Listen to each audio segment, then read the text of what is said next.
श्री गणेशाय नमः। आप देख रहे हैं YouTube चैनल कर्म ज्ञान सरिता।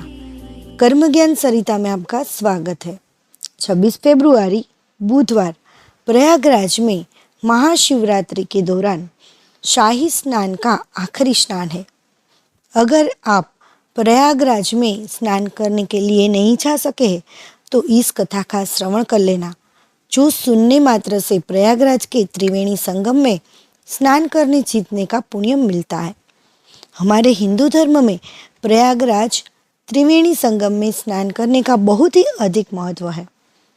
144 साल के बाद आने वाला महाकुंभ 21वीं सदी का विश्व में सबसे बड़ा मेला है। इस महाकुंभ में स्नान करने से पुण्य की प्राप्ति होती है और इस जन्म और अगले जन्मों के पापों का नाश होकर मोक्ष की प्राप्ति होती है। कहते हैं कि 4 कुंभ धरती पर और 8 कुंभ स्वर्गलोक में है। इस तरह 12 कुंभ प्राप्त होने के कारण हर 12 साल में कुंभ स्नान करने का महत्व है।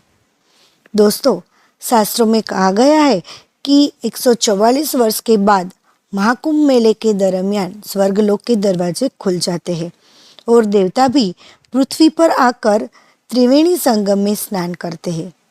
शिव पुराण में कहा गया है कि इस समय के दौरान भगवान शिव पार्वती उसके पूरे परिवार के साथ और कैलाश के अन्यवासी वेश धारण करके महाकुंभ में स्नान करने के लिए आते हैं।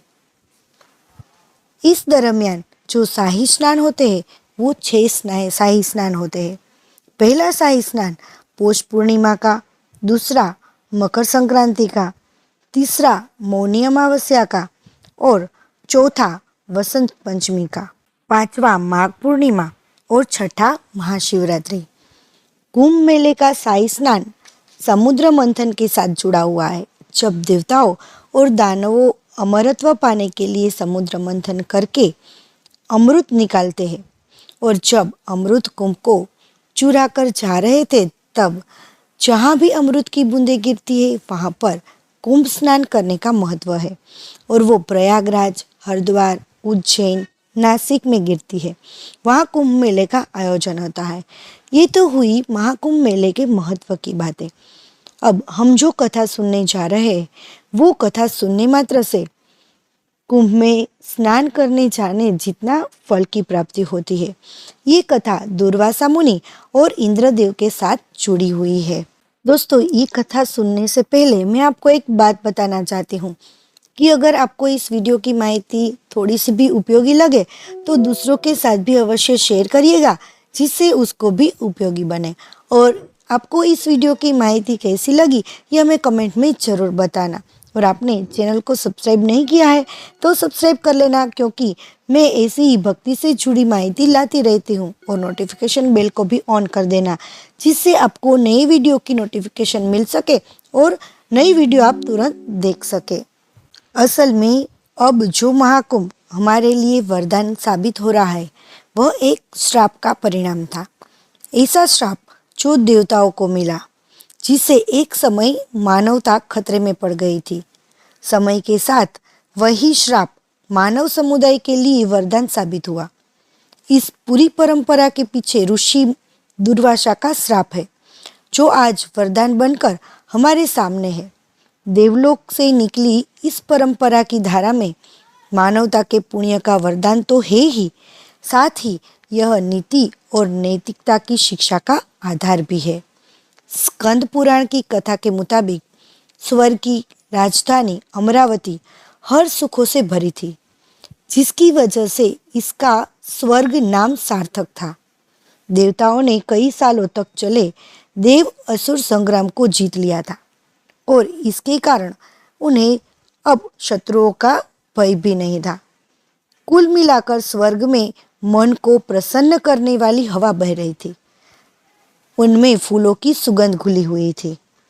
इनका संयोजन इतना खूबसूरत होता है कि कई बार गंधर्व अपनी तानों का गान छोड़कर उनका संगीत सुनने जाते थे। इसका असर ये था कि अब देवता भी धीरे धीरे अपने कर्तव्यों को छोड़कर आमोद प्रमोद में लगे रहते थे। उनके अधिपति इंद्र तो राग रंग में ऐसे डूबे थे कि जब उन्हें ज्ञात ही नहीं था कि संसार के प्रति भी उनका कुछ दायित्व है। वह गंधर्वों से दिन के 8 प्रहर नए नए राग सुनते और सोमरस के मद में चूर रहते थे। इसकी वजह से देव दानवों का वह युद्ध है जिसमें देवराज इंद्र ने विजय पाई थी। हालांकि उन्हें विजय त्रिदेवों मतलब ब्रह्मा, विष्णु और महेश के कारण मिली थी, लेकिन विजय का अभिमान ऐसा हो गया था कि वह अब ऐसे सोच बैठे रहते थे कि अब कोई आक्रमण नहीं होगा। देवगुरु बृहस्पति की चिंता भी यही थी। वह भविष्य की आशंका से कम चिंतित थे, लेकिन वर्तमान में संकट यह था कि राग रंग में डूबे देवराज अब ग्रह मंडल की बैठक भी नहीं कर रहे थे। सप्तऋषियों ने इसके लिए चिंता जताई, लेकिन युद्ध की वजह से वह भी इस शांति को भंग नहीं होने देने चाहते थे। लेकिन कई पक्ष बीत जाने के बाद अब उन्हें चिंता होने लगी थी। ग्रह मंडल की बैठक नहीं हुई तो नक्षत्रों का सारा विधान रुक सकता था, संतुलन बिगड़ सकता था। इस चिंता को दूर करने ही देवराज इंद्र से बैठक बुलाने का अनुरोध करते ही ऋषि दुर्वासा सप्तऋषियों के प्रतिनिधि बनकर देवलोक की ओर आगे बढ़े।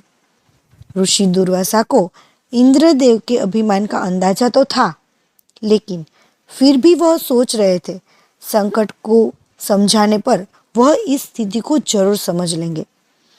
जब ऋषि दुर्वासा देवराज को समझाने चले तो रास्ते में उनकी मुलाकात देवर्षि नारद से हो गई। उन्हें हाथ में वैजंती पुष्पों की माला थी जिसकी सुगंध तीनों लोकों तक फैलती थी और दिव्य ऐसी कि पहनने वाले को सम्मोहित कर देती थी। नारद मुनि ने उसके कार्यों को महान बताते हुए माला उन्हें भेंट कर दी। ऋषि दुर्वासा ने इस माला को रख लिया और सोचा कि देवराज इंद्र को यह माला भेंट कर देंगे। ऋषि ने सोचा कि इंद्र अगर उनकी बात न भी समझे तो भी इस दुर्लभ उपहार से उन पर उसकी बात सुनने का एक दबाव जरूर पड़ेगा। इन्हीं बातों को सोचते हुए ऋषि देवलोक पहुंच गए। देवलोक पहुंचने दुर्वासा को प्रारंभिक से ही अनिष्ट की आशंका होने लगी। वह इंद्र के मन में जगे अभिमान को समझ गए थे। द्वारपाल की सूचना दिए जाने पर भी वह अभी तक उन्हें स्वागत सहित सभा में ले जाने नहीं पहुंचे थे। ऋषि ने इन बातों को बहुत छोटा मानकर ऐसे विचारों को छटक दिया। जब वह सभा मंडल में पहुंचे तो वहां चारों ओर सिर्फ आमोद प्रमोद का ही माहौल था। देवराज ने दुर्वासा ऋषि को औपचारिकतावश प्रणाम किया। फिर भी ऋषि ने आशीष में हाथ उठाया और अपनी लाई पुष्पमाला उन्हें भेंट कर दी।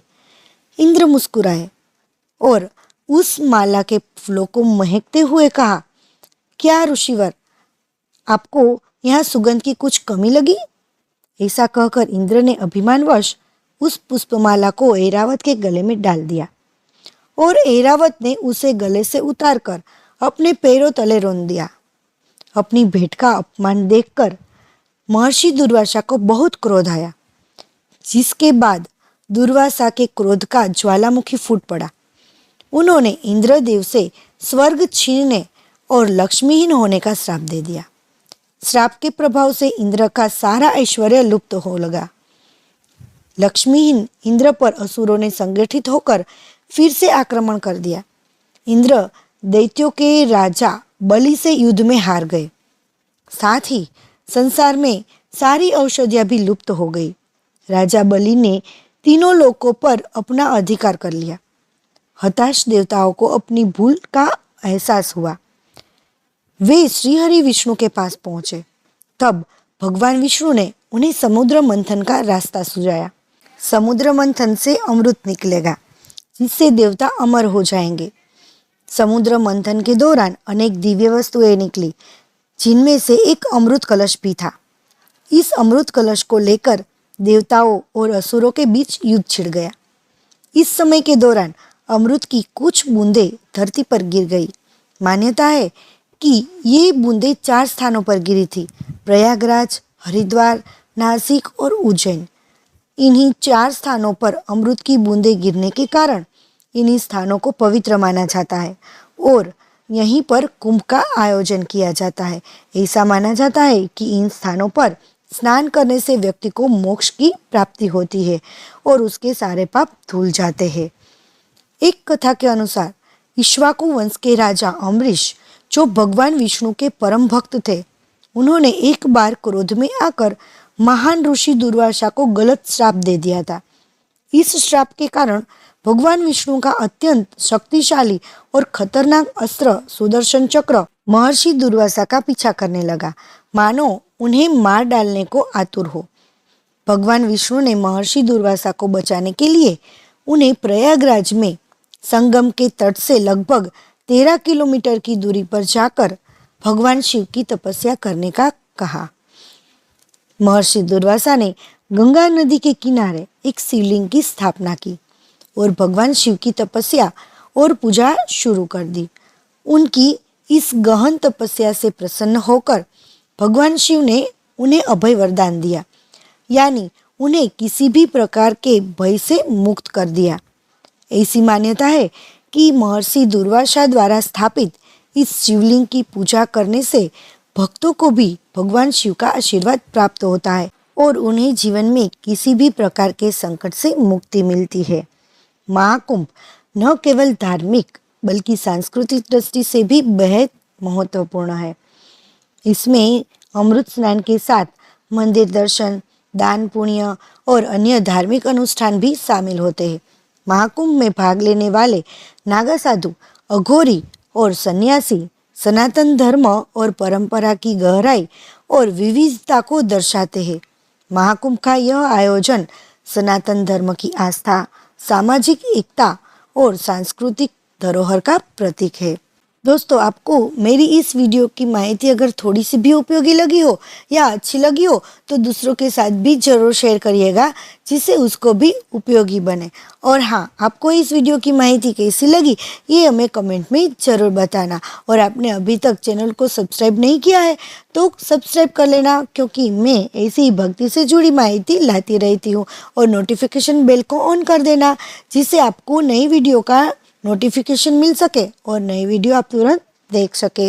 यहाँ तक सुनने के लिए धन्यवाद। ऐसे ही नए वीडियो के साथ हम फिर मिलेंगे। जय श्री कृष्ण। हर हर महादेव।